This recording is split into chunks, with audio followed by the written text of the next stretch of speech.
Have you ever had the need to change the color of a specific object in one of your pet photos? Maybe it's an obnoxiously colored toy, or maybe it's a collar that doesn't fit into the color scheme of your image. There's a really quick and easy way to do this in Lightroom, and I'm going to show you how.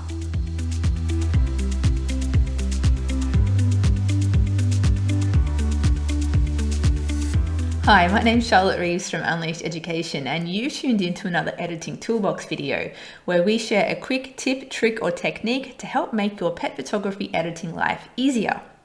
Now, changing the color of an object, it seems like a really daunting thing to do, but it can actually be done really easily in Lightroom. Before we dive into that, I'm going to quickly talk about why you might want to do this. My fellow teacher at Unleashed Education has just released an amazing course called Unleashing the Power of Color for Pet Photographers. In this course, he talks about improving the color harmony in your images by playing around with color schemes, talking about complementary colors, and then going into what the different colors can mean in an image. It's a great course, and I highly recommend you join our premium membership so you can access it. So in this course, he talks about color harmony.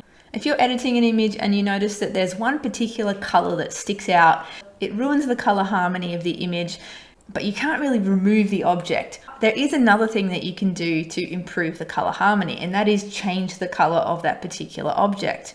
This might be a really brightly colored toy that has a color that doesn't appear in the rest of the image. It might be a collar that's a bit too bright or really distracting. You can't take the collar off. So what do? Change the color of the collar.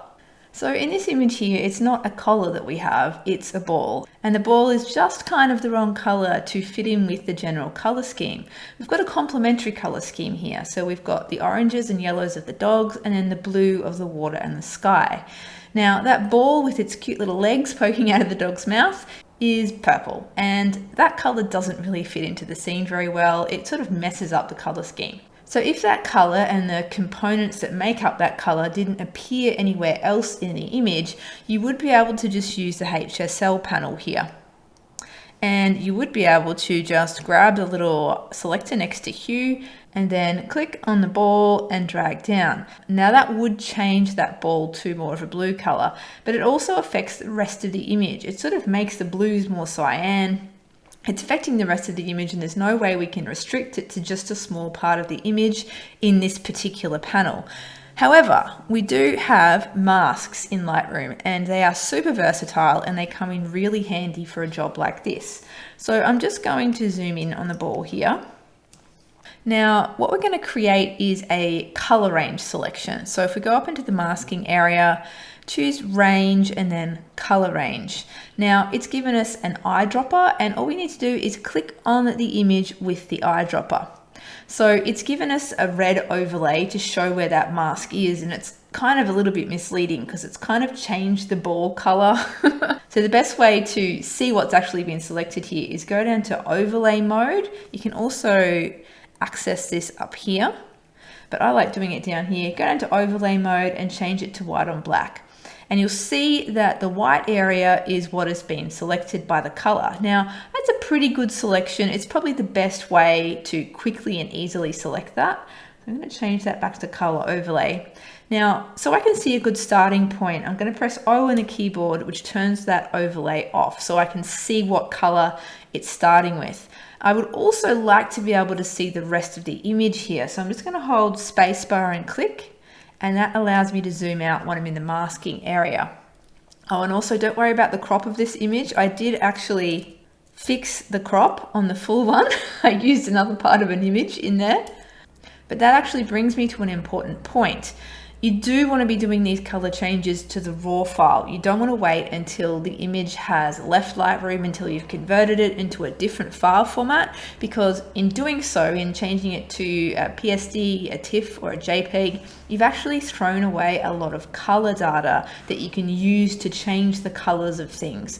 So do try and make sure that you do this as a first kind of editing step in Lightroom using the raw data. So let's go back into this mask and press O on the keyboard again. So the sliders that we're going to be mainly using here are in the color section. Now white balance is going to be really helpful here. So as you can see, temperature, you've got the balance between blue and yellow. We want to make this color, it's heading towards a warmish sort of color. So in order to bring that back to a cooler tone, we would just need to change the color temperature of that color and see how that ball changes to a bluer tone. So color temperature is important there. We've also got a hue adjustment. So we can take the hue adjustment to the left to make it cooler. So let's do that as well and see how that's really changed the color of that ball. Now I want to try and match it to the colors that are in probably the water more so than the sky. The sky is a bit more of a cyan color, but I really want to pick up on some of those colors in there. So I'm also going to take the exposure down a tiny little bit and maybe just play around with the saturation. I'll just take that down a touch and then maybe the hue down and then maybe take it a little bit towards the magenta side on the tint slider as well. Now let's zoom back in and have a look at this. Now because this ball was quite brightly colored, there's a bit of reflected light in the areas around the ball, so in the dog's mouth. So particularly this area here, it still looks a little bit purpley. So I'm actually going to go in and edit this mask. So I'm going to add a brush. I'm going to turn the overlay back on and make sure it's not on an auto mask. And I'm just going to go in here and manually add this little section here and just come around outside of where it's selected in a couple of bits where I know that that color needs to be tweaked.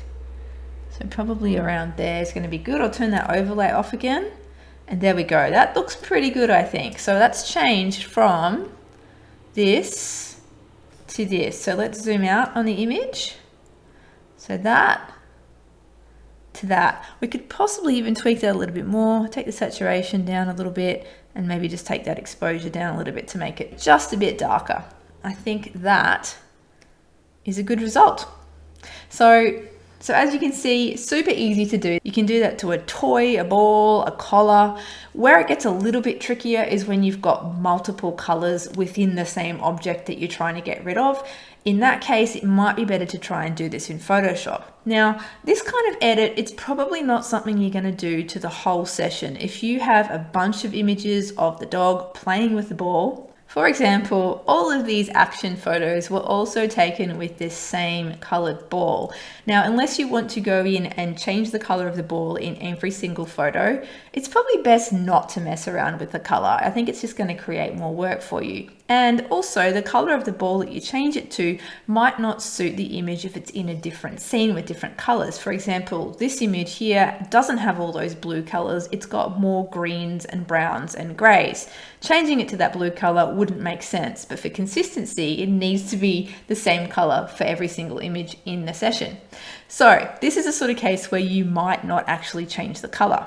So the sort of situation where you might want to go to the trouble of doing something like this might be if the image is going to be in your portfolio. You want to make your image the best it can possibly be, and it's only going to be probably one image out of that session or out of that sequence of images in the session. So it does make sense to change the color there. If you're entering the image in awards, it makes sense to do something like this because again, you really want to pay careful attention to the color scheme because that is something that really matters to judges. And going back to the client session, if the client decides that they do want to print this image for the wall, you might give them the option and say, I can change the color of the ball. It's going to make a real big difference to the image. Does it matter too much to you if the ball is a different color? If not, they might actually welcome the change because it's going to create the best possible result for them up on the wall that they're looking at every day. So there's a few reasons why you may or may not want to change the color of something.